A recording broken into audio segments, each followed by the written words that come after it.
Welcome to Mike Takes It Out, and this week we're going to talk about some forgotten tech.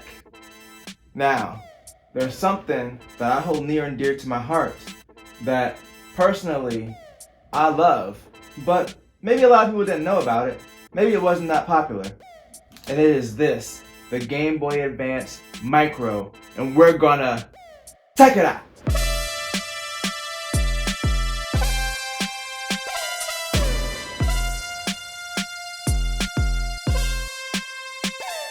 Now, typically, I usually stay pretty up to date with tech. I don't have many things in my collection that are this old. Like maybe the oldest thing I have is 5 years old other than this, and some of my other consoles, which I may mention in a different video. But I want to talk about this today, the GBA Micro, because it was one of those things that came out and it was instantly forgotten about, or people just never heard of it. And I love this thing. So I actually got this a few years ago for $50 at like a local game store. Now the prices have gone up. These things are like around $150 right now if you go online. But this is also not in the greatest condition. These buttons, if I'm not using it and I go and press these buttons stick a lot. The R and the L. But other than that, like, it's fully functional. And what this is literally a tiny version of the Game Boy Advance. Now, a lot of people probably remember the Game Boy Advance. It was one of the best-selling systems at that time, even though it was a handheld. The original Advance didn't have a backlit screen, took AA batteries. You know, they played good games, played the same games, but the one that kind of broke out was the Game Boy Advance SP. It had that folding clamshell design. And then this came out after the SP, and a lot of people didn't know about it. And the reason was this actually came out after the DS, which was the follow-up to the Game Boy Advance. So it was kind of a last hurrah for that system. And this thing to me is awesome. So let's kind of go over the controls and buttons. So you still have the same layout as your Game Boy Advance. You have your directional pad, A and B, and then you have start and select here at the bottom. You have volume controls over on the side, which these don't really move that well. They're very stiff. Then you have your power button here at the bottom, which is just a little toggle switch. And then you also have a headphone jack here. So let's just to get that nostalgia hit, turn that on. I like these buttons that also glow at the bottom, and they function as your battery indicator, so that's pretty cool. So when the battery gets low, it'll turn red. Like the font on the buttons will turn red. The fact that Nintendo made this so small and it's so portable, I just like having this sometimes. At my old job, I would bring it to work just when I was bored. And I was like, I can just pull this out really quick, play it stealthy, and not get caught. So that was awesome. But let's see how this screen looks. Let's see how this thing's held up. The one thing with this is it can't play any of the older Game Boy games. I believe the SP and the original Advance could play the older Game Boy games. This one only plays advanced games. So let's just fire this up to see how a game looks up here. And the one thing that I was worried about when I initially got this, I thought it was going to be difficult to see. But actually, it's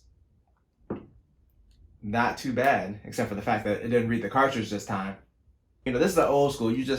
Sometimes stuff just ain't work right away. You got to take it out, reposition it, blow on it, give it money, do what you got to do to make it work, but it's just not, sometimes it just doesn't automatically work. So here we go one more time. And this was kind of an indicator, so if you didn't see Nintendo at the bottom of the screen, then you know that the game didn't load properly. So look, this isn't working here with Dragon Ball Z Boo's Fury, which was actually the main reason I bought this, is I never finished this one in the series. We're gonna have to do a little. I know everybody's like, oh, don't do that. You get saliva in there, it's gonna damage it. Oh well, that's how I grew up. Alright, that's how I grew up, blowing in the cartridges. So get over it. There, boom, we got the Nintendo up here. So we're loading into the game finally. Say what you want. Say what you want, but that worked. You got the little music. this thing can actually, it's volume-wise is actually decent. So I don't even remember what I was doing in the game. I don't even think any of these saves are, except for the first one, are mine. And the screen on this thing is actually pretty crisp. Like, if you have vision problems, like this would not have been the system for you. Because this thing, it is tiny. Like, I'm not gonna lie. But it's surprisingly clear and crisp for what it is. The controls are also doable. If you have big hands, then you might struggle with this. But there's very few controls on the GBA anyway. Directional pad, A, B, and then L and R. But for me, this thing is awesome. Like, I kind of wish it would have caught on. Let's put in some Pokemon Fire Red. And again, same issue. Please stand by for some annoying cartridge stuff.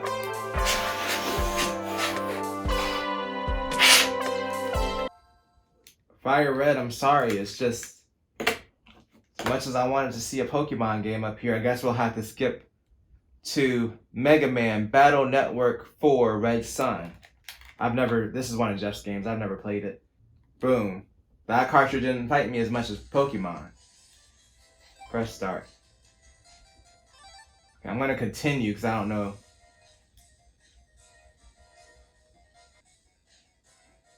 Oh, you can't get hit by cars in this game?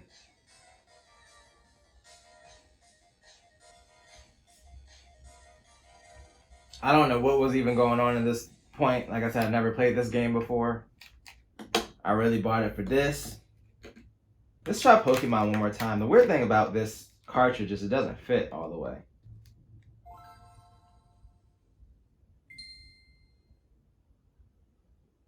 Oh, we got Pokemon working. Fire Red.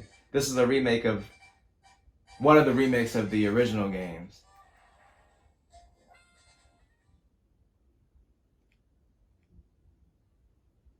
Who's Kathy? Did we never even start this game? We might have bought this game and never actually played it, because unless Jeff was playing as Kathy for some reason.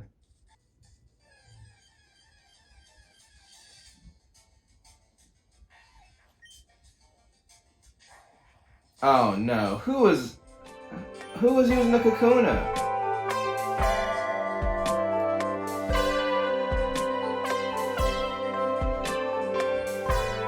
Oh no, Kathy. What was you doing?